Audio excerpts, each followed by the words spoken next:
भक्तध्यानं प्रवक्ष्यामि शृणु सर्वाङ्गसुन्दरी यत्कृतं देवदेवेन ध्यानं हनुमतः प्रियम् पञ्चवक्त्रं महाभीमं त्रिपञ्चनयनैर्युतं बाहुभिर्दशभिर्युक्तं सर्वकामार्थसिद्धिदम् पूर्वं तु वानरं वक्त्रं कोटिसूर्यसमप्रभं दंष्ट्राकरालवदनं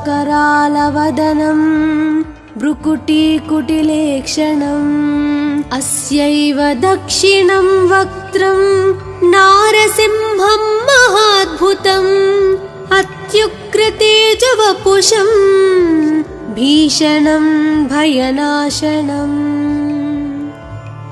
पश्चिमं गारुडं वक्त्रं वक्रतुण्डं महाबलं सर्वनागाप्रशमनं विषभूतादिकृन्तनम् उत्तरं सौकरं वक्त्रं कृष्णं दीप्तं नभोपमं पातालसिंहवेताल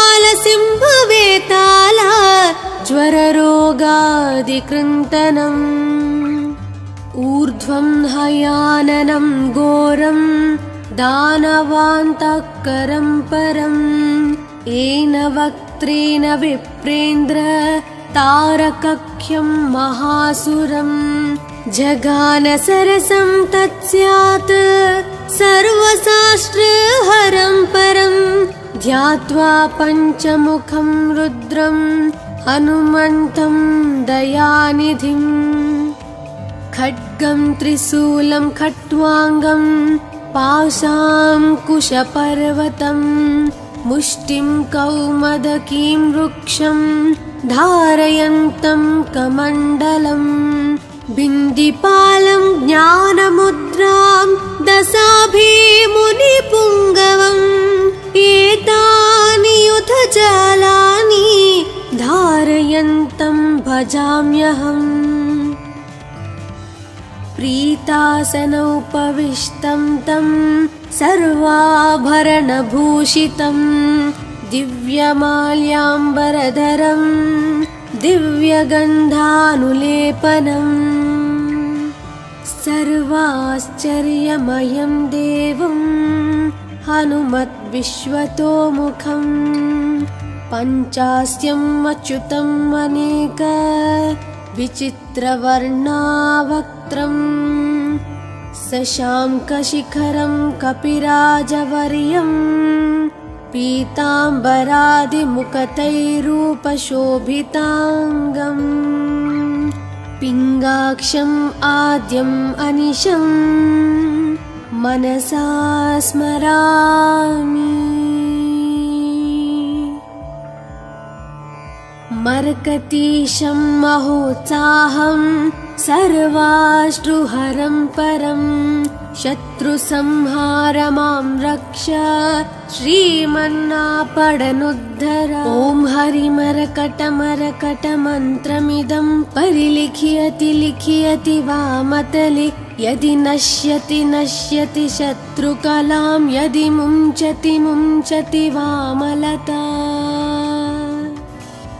इदं कवचं पठित्वात् महाकवच पठे नरः एकवारं जपे स्तोत्रं सर्वशत्रुनिवारणम् द्विवारं तु पठे नित्यं पुत्रपौत्राप्रवर्धनम् त्रिवारं च पठे नित्यं सर्वसमाप्तकरं शुभम् चतुर्वारं पठे नित्यं सर्वरोगानिवारणम्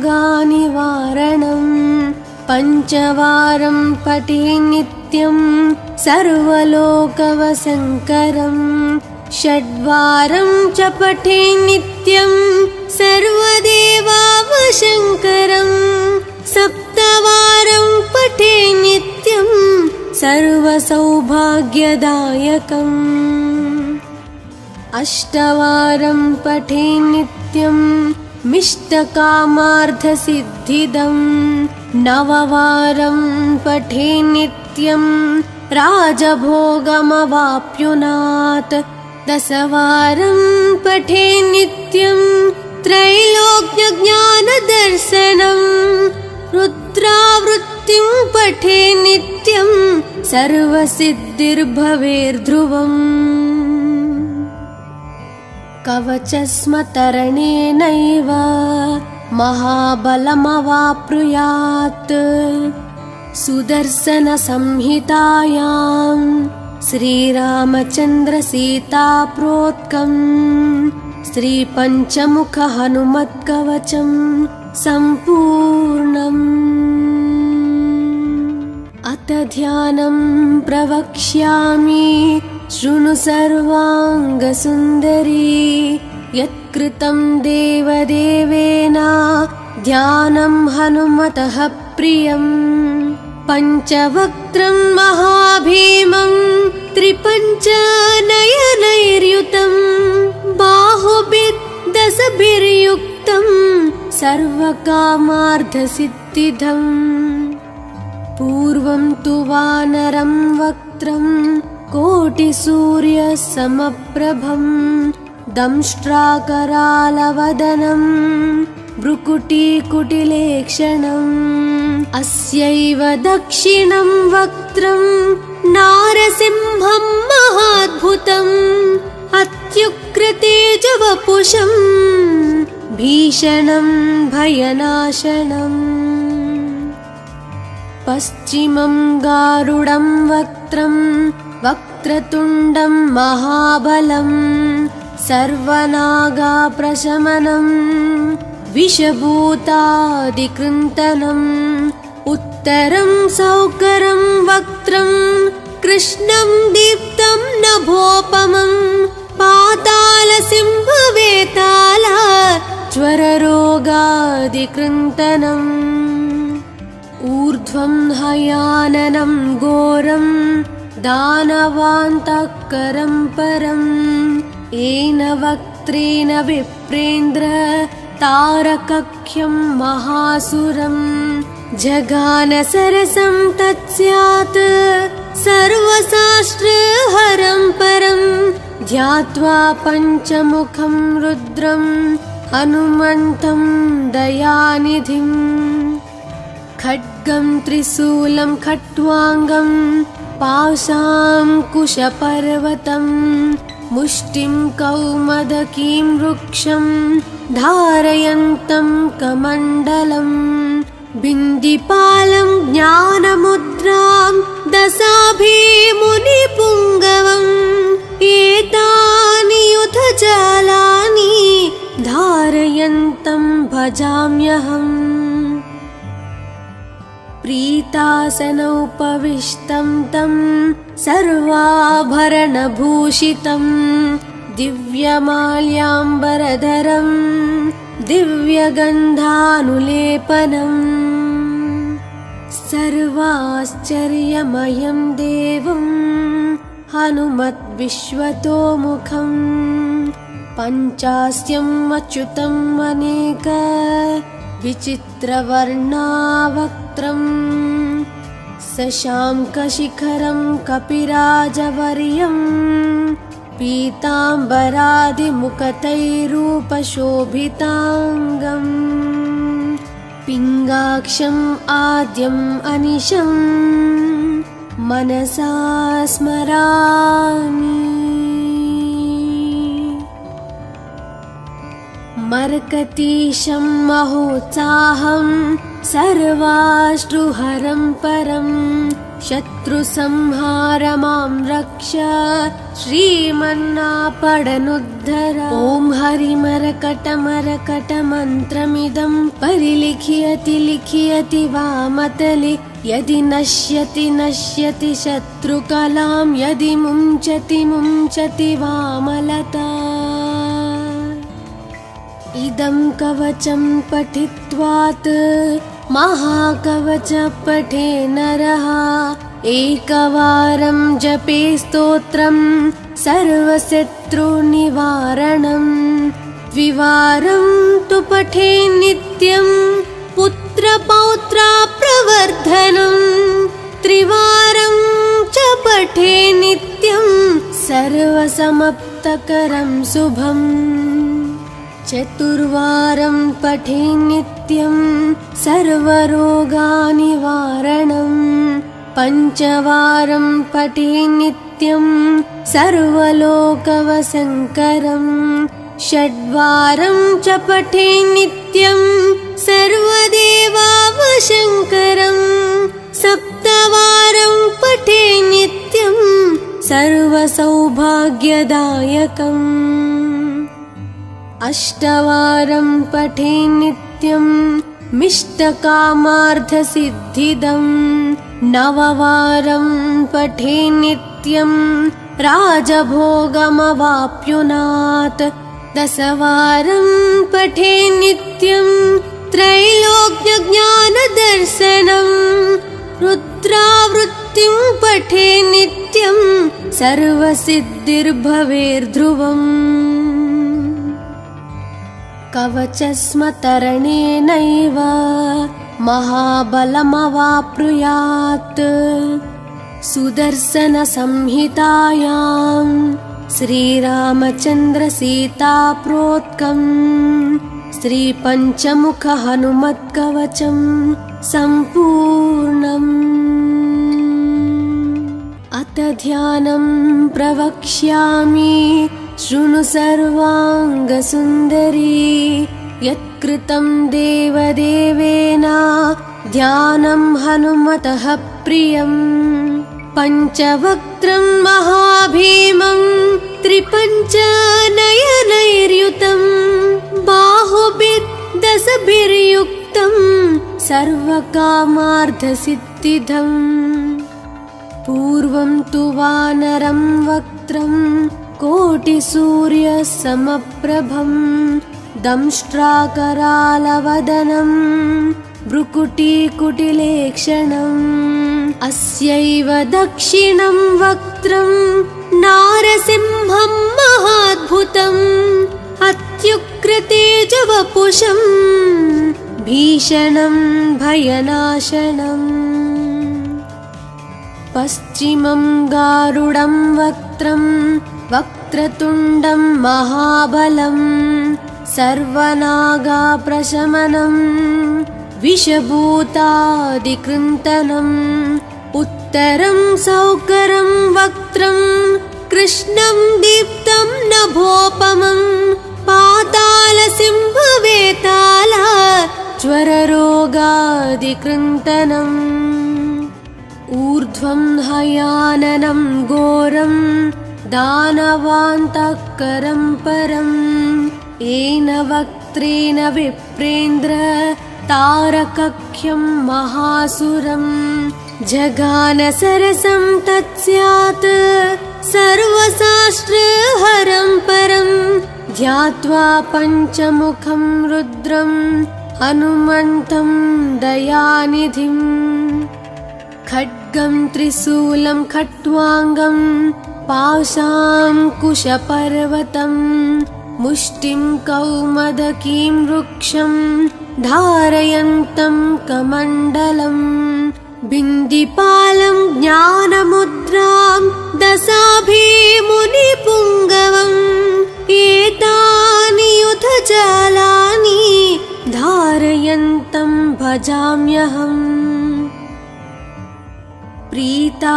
प्रीतासनोपविष्टं तं सर्वाभरणभूषितं दिव्यमाल्याम्बरधरं दिव्यगन्धानुलेपनम् सर्वाश्चर्यमयं देवं हनुमद्विश्वतोमुखं पञ्चास्यम् अच्युतम् अनेक विचित्रवर्णावक्त्रम् शशाङ्कशिखरं कपिराजवर्यं पीताम्बरादिमुखतैरूपशोभिताङ्गम् पिङ्गाक्षम् आद्यम् अनिशं मनसा स्मरामि।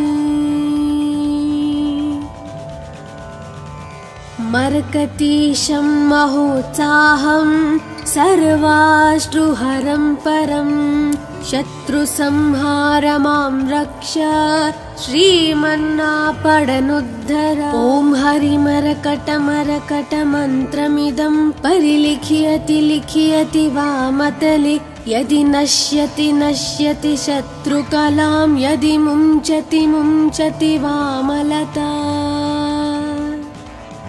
इदं कवचं पठित्वात् महाकवच पठे नरः एकवारं जपे स्तोत्रं सर्वशत्रुनिवारणं द्विवारं तु पठे नित्यं पुत्रपौत्राप्रवर्धनं त्रिवारं च पठे नित्यं सर्वसमाप्तकरं शुभम् चतुर्वारं पठे नित्यं सर्वरोगनिवारणं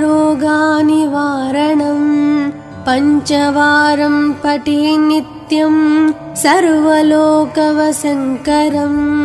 षड्वारं च पठे नित्यं सर्वदेवावशङ्करं सप्तवारं पठे नित्यं सर्वसौभाग्यदायकम् अष्टवारं पठे नित्यं मिष्टकामार्थसिद्धिदं नववारं पठे नित्यं राजभोगमवाप्नुयात् दशवारं पठे नित्यं त्रैलोक्यज्ञानदर्शनं रुद्रावृत्तिं पठे नित्यं सर्वसिद्धिर्भवेर्ध्रुवम् कवचस्मतरणेनैव महाबलमवाप्नुयात् सुदर्शनसंहितायां श्रीरामचन्द्रसीताप्रोक्तं श्रीपञ्चमुखहनुमत्कवचं सम्पूर्णम्। अथ ध्यानं प्रवक्ष्यामि शृणु सर्वाङ्गसुन्दरी यत्कृतं देवदेवेन ध्यानं हनुमतः प्रियं पञ्चवक्त्रं महाभीमं त्रिपञ्चनयनैर्युतं बाहुभिर्दशभिर्युक्तं सर्वकामार्थसिद्धिदम् पूर्वं तु वानरं वक्त्रं कोटिसूर्यसमप्रभं दंष्ट्राकरालवदनं भ्रुकुटीकुटिलेक्षणम् अस्यैव दक्षिणं वक्त्रं नारसिंहं महाद्भुतम् अत्युग्रतेजवपुषं भीषणं भयनाशनम् पश्चिमं गारुडं वक्त्रं वक्रतुण्डं महाबलं सर्वनागाप्रशमनं विषभूतादिकृन्तनम् उत्तरं सौकरं वक्त्रं कृष्णं दीप्तं नभोपमं पातालसिंहवेताल ज्वररोगादिकृन्तनम् ऊर्ध्वं हयाननं घोरं दानवान्तकरं परं येन वक्त्रेण विप्रेन्द्र तारकख्यं महासुरं जगानसरसं तत्स्यात् सर्वशास्त्रहरं परं ध्यात्वा पञ्चमुखं रुद्रं हनुमन्तं दयानिधिम् खड्गं त्रिशूलं खट्वाङ्गं पाशाङ्कुशपर्वतं मुष्टिं कौमदकीं वृक्षं धारयन्तं कमण्डलं बिन्दिपालं ज्ञानमुद्रां दशाभिमुनिपुङ्गवम् एतानि युधजालानि धारयन्तं भजाम्यहम् प्रीतासनोपविष्टं तं सर्वाभरणभूषितं दिव्यमाल्याम्बरधरं दिव्यगन्धानुलेपनम् सर्वाश्चर्यमयं देवं हनुमद्विश्वतोमुखम् पञ्चास्यम् अच्युतम् अनेक विचित्रवर्णावक्त्रम् शशाङ्कशिखरं कपिराजवर्यं पीताम्बरादिमुखतैरूपशोभिताङ्गम् पिङ्गाक्षम् आद्यम् अनिशम् मनसा स्मरामि। मर्कतीशं महोत्साहं सर्वाश्रुहरं परं शत्रुसंहारमां रक्ष श्रीमन्नापडनुद्धर। ॐ हरिमरकटमरकटमन्त्रमिदं परिलिख्यति लिख्यति वामतले यदि नश्यति नश्यति शत्रुकलां यदि मुञ्चति मुञ्चति वामलता। इदं कवचं पठित्वात् महाकवच पठे नरः एकवारं जपे स्तोत्रं सर्वशत्रुनिवारणं द्विवारं तु पठे नित्यं पुत्रपौत्राप्रवर्धनं त्रिवारं च पठे नित्यं सर्वसमाप्तकरं शुभम् चतुर्वारं पठे नित्यं सर्वरोगनिवारणं पञ्चवारं पठे नित्यं सर्वलोकवशङ्करं षड्वारं च पठे नित्यं सर्वदेवावशङ्करं सप्तवारं पठे नित्यं सर्वसौभाग्यदायकम् अष्टवारं पठे नित्यं मिष्टकामार्थसिद्धिदं नववारं पठे नित्यं राजभोगमवाप्नुयात् दशवारं पठे नित्यं त्रैलोक्यज्ञानदर्शनं रुद्रावृत्तिं पठे नित्यं सर्वसिद्धिर्भवेर्ध्रुवम्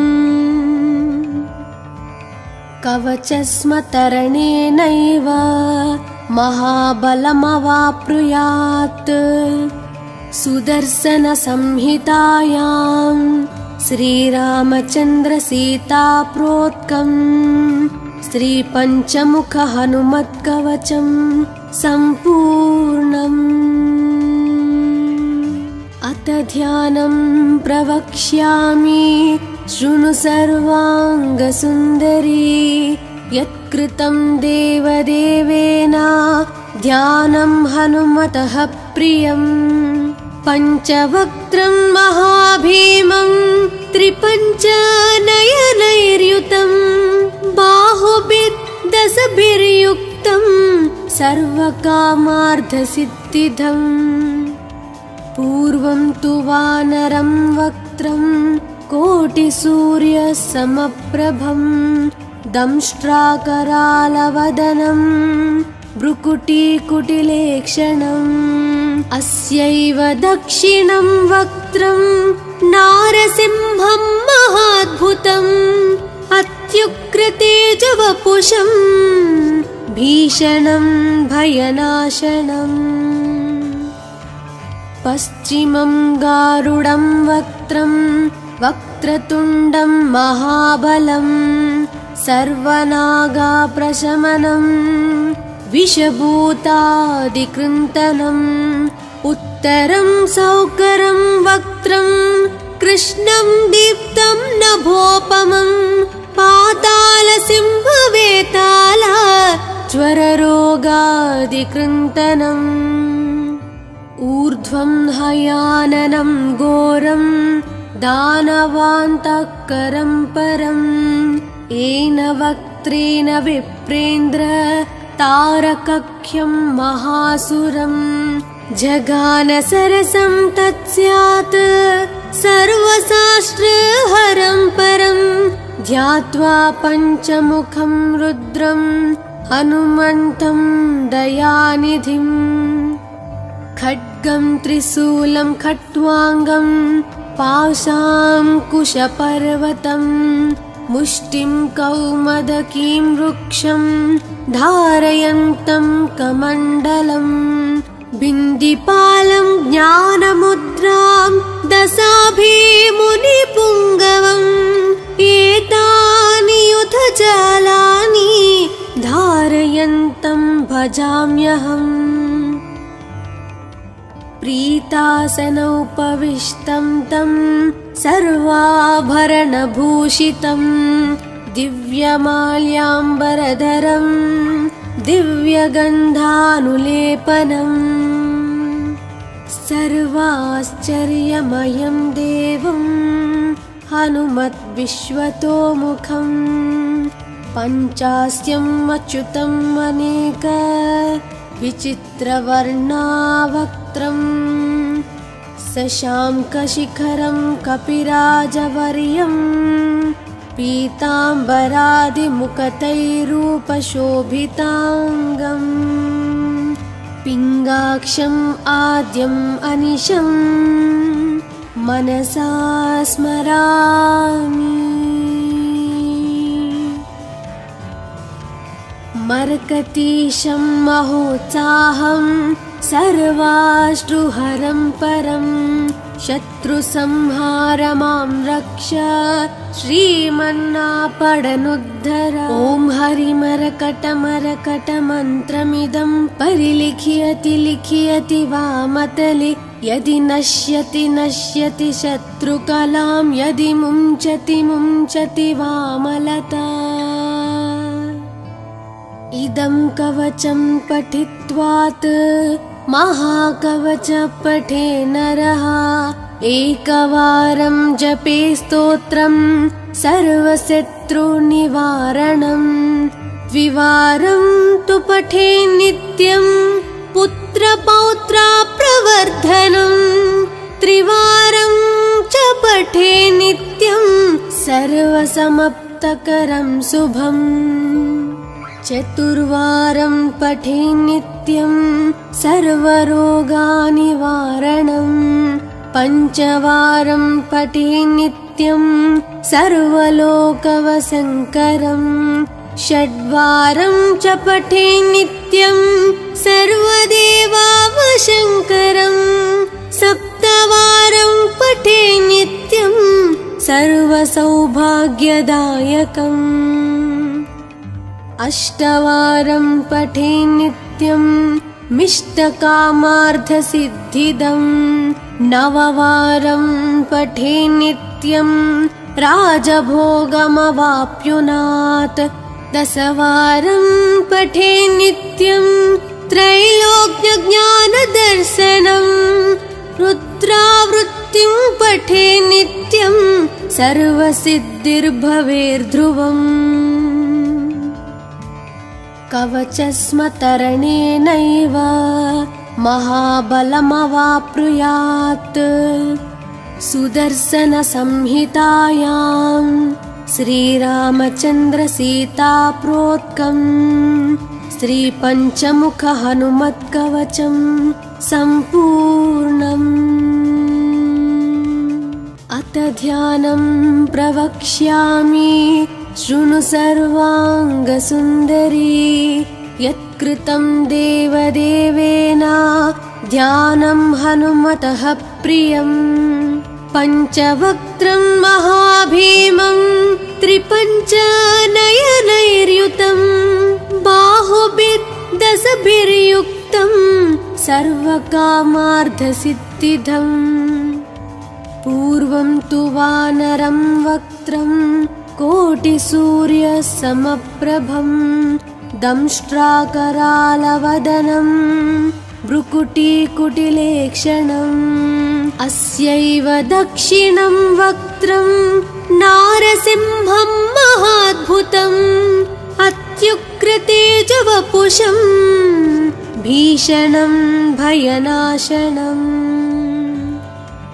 पश्चिमं गारुडं वक्त्रं वक्रतुण्डं महाबलं सर्वनागाप्रशमनं विषभूतादिकृन्तनम् उत्तरं सौकरं वक्त्रं कृष्णं दीप्तं नभोपमं पातालसिंहवेताला ज्वररोगादिकृन्तनम् ऊर्ध्वं हयाननं घोरं दानवान्तःकरं परम् येन वक्त्रेण विप्रेन्द्र तारकख्यं महासुरम् जगानसरसं तत्स्यात् सर्वशास्त्रहरं परं ध्यात्वा पञ्चमुखं रुद्रं हनुमन्तं दयानिधिम् खड्गं त्रिशूलं खट्वाङ्गं पाशाङ्कुशपर्वतं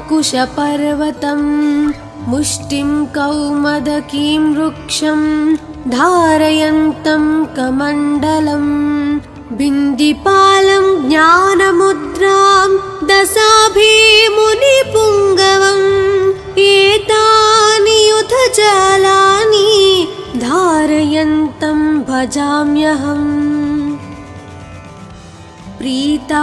प्रीतासनोपविष्टं तं सर्वाभरणभूषितं दिव्यमाल्याम्बरधरं दिव्यगन्धानुलेपनम् सर्वाश्चर्यमयं देवं हनुमद्विश्वतोमुखं पञ्चास्यम् अच्युतम् अनेक विचित्रवर्णावक्त्रं शशाङ्कशिखरं कपिराजवर्यं पीताम्बरादिमुकुटैरूपशोभिताङ्गम् पिङ्गाक्षम् आद्यम् अनिशं मनसा स्मरामि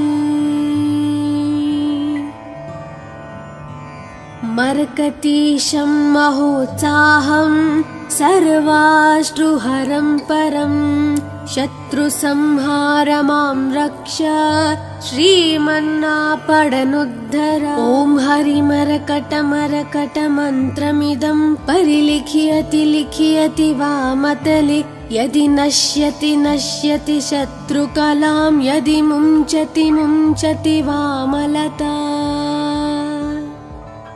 इदं कवचं पठित्वात् महाकवच पठे नरः एकवारं जपे स्तोत्रं सर्वशत्रुनिवारणम् द्विवारं तु पठे नित्यं पुत्रपौत्राप्रवर्धनम् त्रिवारं च पठे नित्यं सर्वसमाप्तकरं शुभम् चतुर्वारं पठे नित्यं सर्वरोगनिवारणम् पञ्चवारं पठे नित्यं सर्वलोकवशङ्करम् षड्वारं च पठे नित्यं सर्वदेवावशङ्करम् सप्तवारं पठे नित्यं सर्वसौभाग्यदायकम्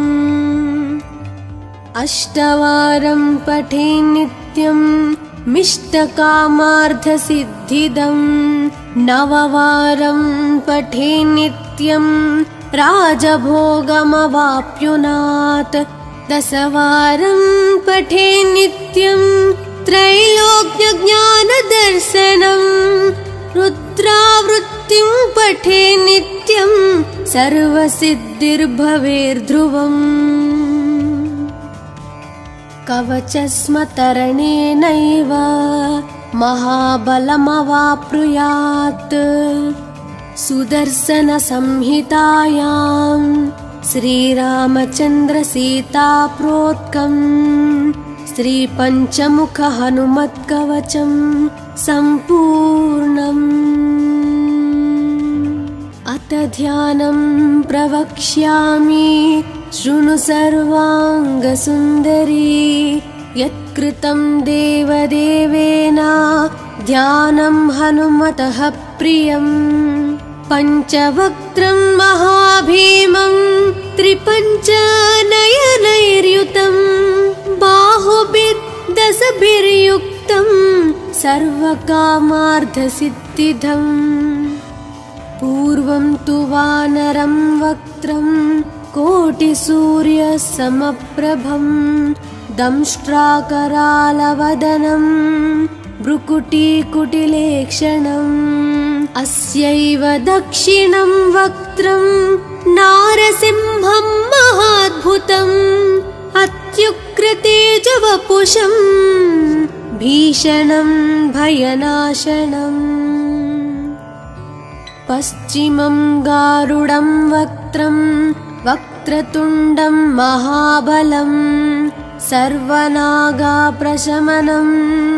विषभूतादिकृन्तनम् उत्तरं सौकरं वक्त्रं कृष्णं दीप्तं नभोपमं पातालसिंहवेताल ज्वररोगादिकृन्तनम् ऊर्ध्वं हयाननं घोरं दानवान्तःकरं परं येन वक्त्रेण विप्रेन्द्र तारकख्यं महासुरं जगानसरसं तत्स्यात् सर्वशास्त्रहरं परं ध्यात्वा पञ्चमुखं रुद्रं हनुमन्तं दयानिधिम् खड्गं त्रिशूलं खट्वाङ्गं पाशाङ्कुशपर्वतं मुष्टिं कौमदकीं वृक्षं धारयन्तं कमण्डलं बिन्दिपालं ज्ञानमुद्रां दशाभिमुनिपुङ्गवम् एतानि युधजालानि धारयन्तं भजाम्यहम् प्रीतासनोपविष्टं तं सर्वाभरणभूषितं दिव्यमाल्याम्बरधरं दिव्यगन्धानुलेपनम् सर्वाश्चर्यमयं देवं हनुमद्विश्वतोमुखं पञ्चास्यम् अच्युतम् अनेक विचित्रवर्णावक्त्रं शशाङ्कशिखरं कपिराजवर्यं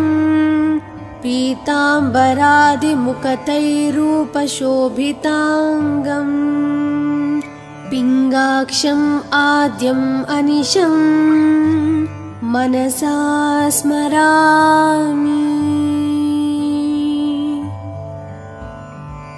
मर्कतीशं महोत्साहं सर्वाश्रुहरं परं शत्रुसंहार मां रक्ष श्रीमन्नापडनुद्धर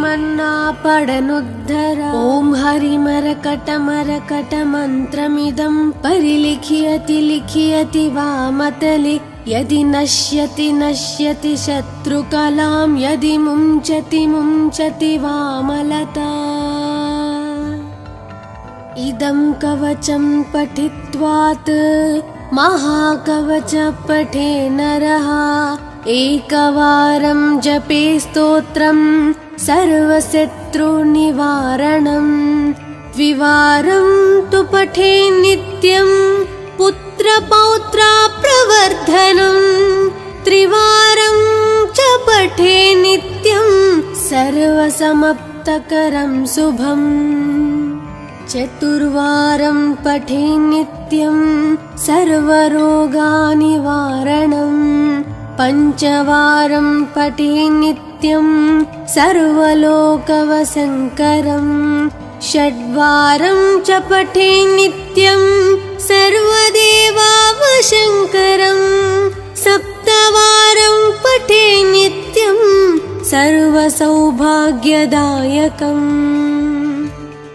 अष्टवारं पठे नित्यं मिष्टकामार्थसिद्धिदम् नववारं पठे नित्यं राजभोगमवाप्युनात् दशवारं पठे नित्यं त्रैलोक्यज्ञानदर्शनम् रुद्र पठे नित्यं सर्वसिद्धिर्भवेर्ध्रुवम् कवचस्मतरणेनैव महाबलमवाप्नुयात् सुदर्शनसंहितायां श्रीरामचन्द्रसीताप्रोक्तं श्रीपञ्चमुखहनुमत्कवचं सम्पूर्णम्।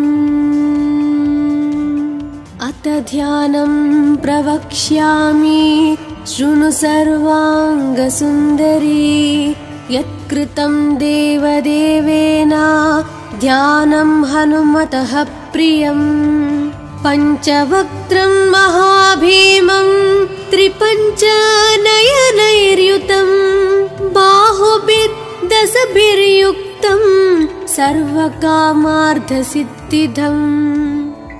पूर्वं तु वानरं वक्त्रं कोटिसूर्यसमप्रभं दंष्ट्राकरालवदनं भ्रुकुटीकुटिलेक्षणम्।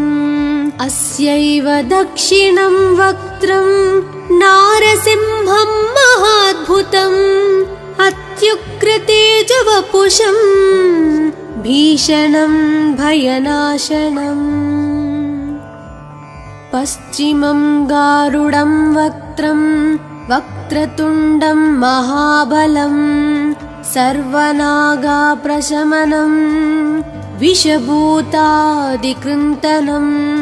उत्तरं सौकरं वक्त्रं कृष्णं दीप्तं नभोपमं पातालसिंहवेताल ज्वररोगादिकृन्तनम्।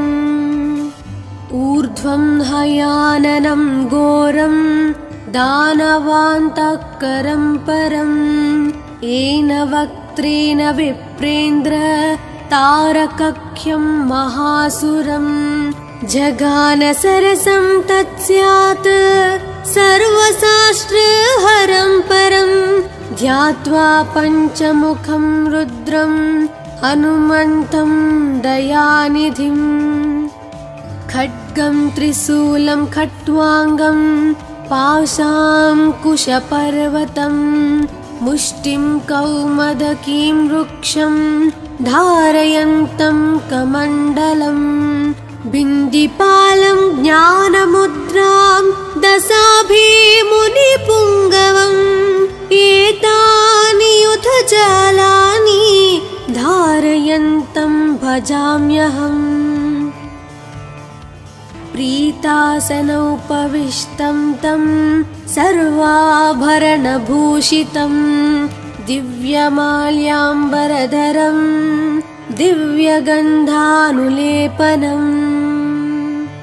सर्वाश्चर्यमयं देवं हनुमद्विश्वतोमुखं पञ्चास्यम् अच्युतम् अनेक विचित्रवर्णावक्त्रं शशाङ्कशिखरं कपिराजवर्यं पीताम्बरादिमुखतैरूपशोभिताङ्गम्।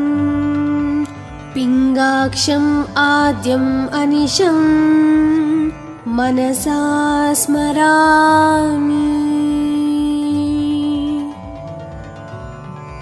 मर्कतीशं महोत्साहं सर्वाश्रुहरं परं शत्रुसंहार मां रक्ष श्रीमन्नापडनुद्धर। ॐ हरिमरकटमरकटमन्त्रमिदं परिलिख्यति लिख्यति वामतले यदि नश्यति नश्यति शत्रुकलां यदि मुञ्चति मुञ्चति वामलता।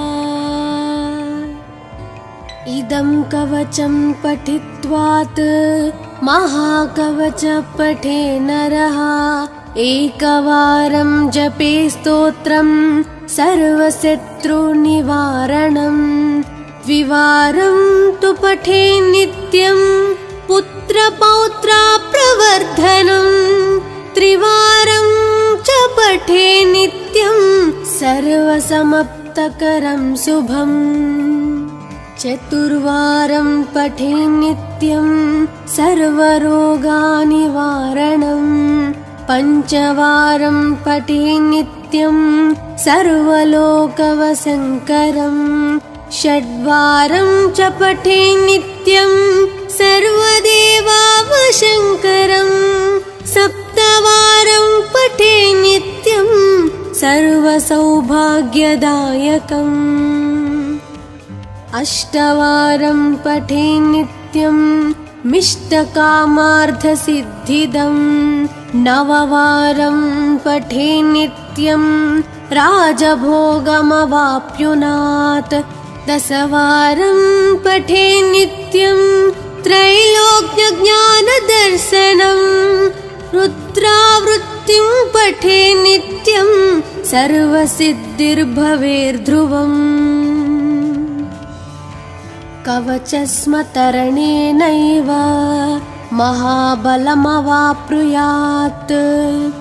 सुदर्शनसंहितायां श्रीरामचन्द्रसीताप्रोक्तं श्रीपञ्चमुखहनुमत्कवचं सम्पूर्णम्। अथ ध्यानं प्रवक्ष्यामि शृणु सर्वाङ्गसुन्दरी। यत्कृतं देवदेवेन ध्यानं हनुमतः प्रियम्। पञ्चवक्त्रं महाभीमं त्रिपञ्चनयनैर्युतं। बाहुभिर्दशभिर्युक्तं सर्वकामार्थसिद्धिदम्। पूर्वं तु वानरं वक्त्रं कोटिसूर्यसमप्रभं। दंष्ट्राकरालवदनं भ्रुकुटीकुटिलेक्षणम्। अस्यैव दक्षिणं वक्त्रं नारसिंहं महाद्भुतम्। अत्युग्रतेजवपुषं भीषणं भयनाशनम्। पश्चिमं गारुडं वक्त्रं वक्रतुण्डं महाबलं। सर्वनागाप्रशमनं विषभूतादिकृन्तनम्। उत्तरं सौकरं वक्त्रं कृष्णं दीप्तं नभोपमं। पातालसिंहवेताल ज्वररोगादिकृन्तनम्। ऊर्ध्वं हयाननं घोरं दानवान्तकरं परम्। येन वक्त्रेण विप्रेन्द्र तारकख्यं महासुरं। जगानसरसं तत्स्यात् सर्वशास्त्रहरं परं। ध्यात्वा पञ्चमुखं रुद्रं हनुमन्तं दयानिधिम्। खड्गं त्रिशूलं खट्वाङ्गं पाशाङ्कुशपर्वतं। मुष्टिं कौमदकीं वृक्षं धारयन्तं कमण्डलम्। बिन्दिपालं ज्ञानमुद्रां दशाभिमुनिपुङ्गवम्। एतानि युधजालानि धारयन्तं भजाम्यहम्।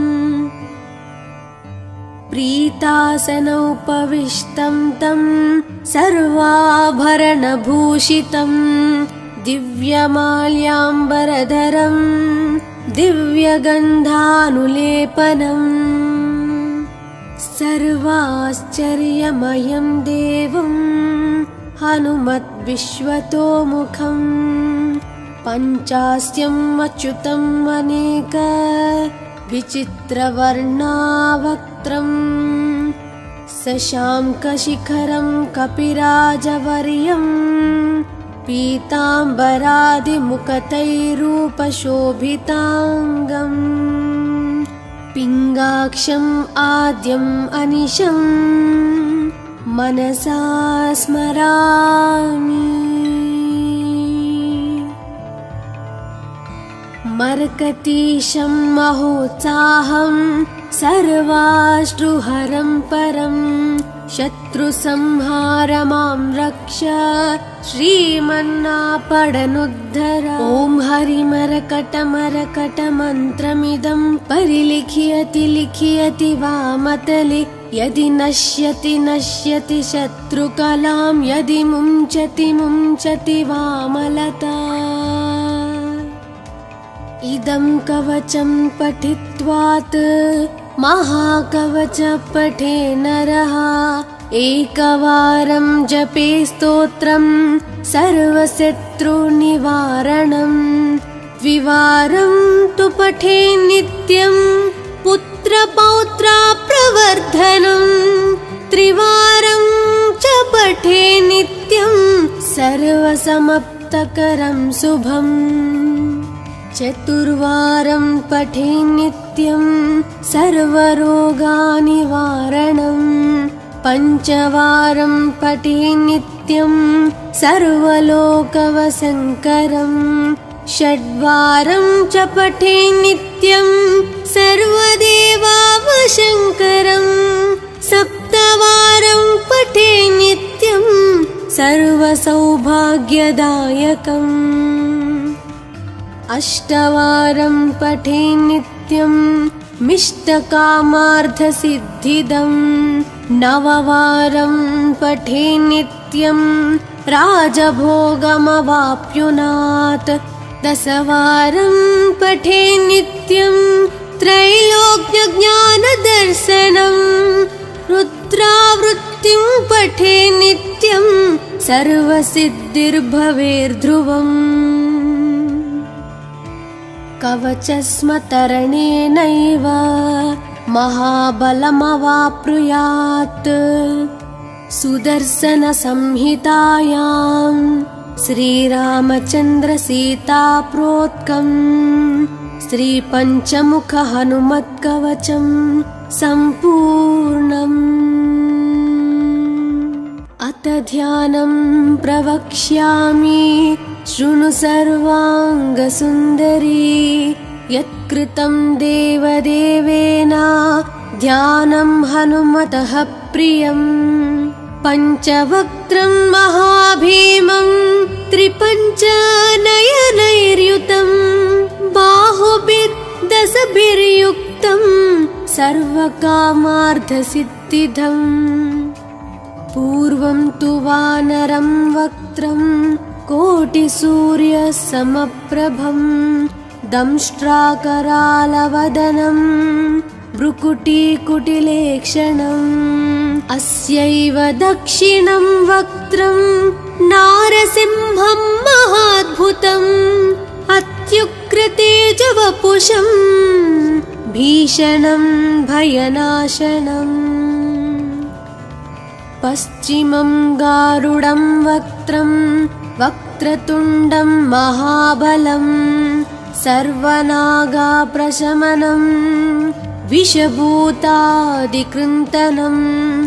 उत्तरं सौकरं वक्त्रं कृष्णं दीप्तं नभोपमं। पातालसिंहवेताल ज्वररोगादिकृन्तनम्।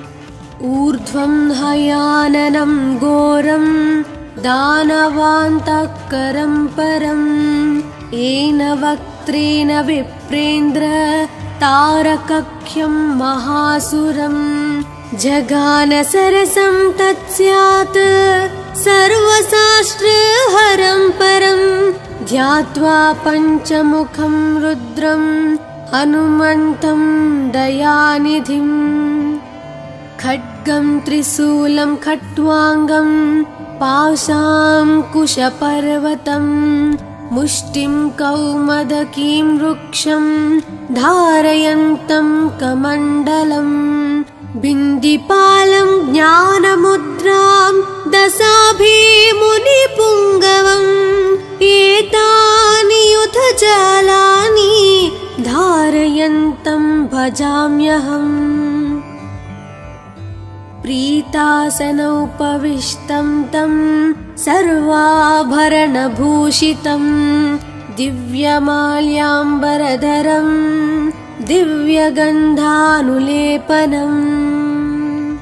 सर्वाश्चर्यमयं देवं हनुमद्विश्वतोमुखम् पञ्चास्यम् अच्युतम् अनेक विचित्रवर्णावक्त्रम् शशाङ्कशिखरं कपिराजवर्यं पीताम्बरादिमुकुटैरूपशोभिताङ्गम् पिङ्गाक्षम् आद्यम् अनिशम् मनसा स्मरामि।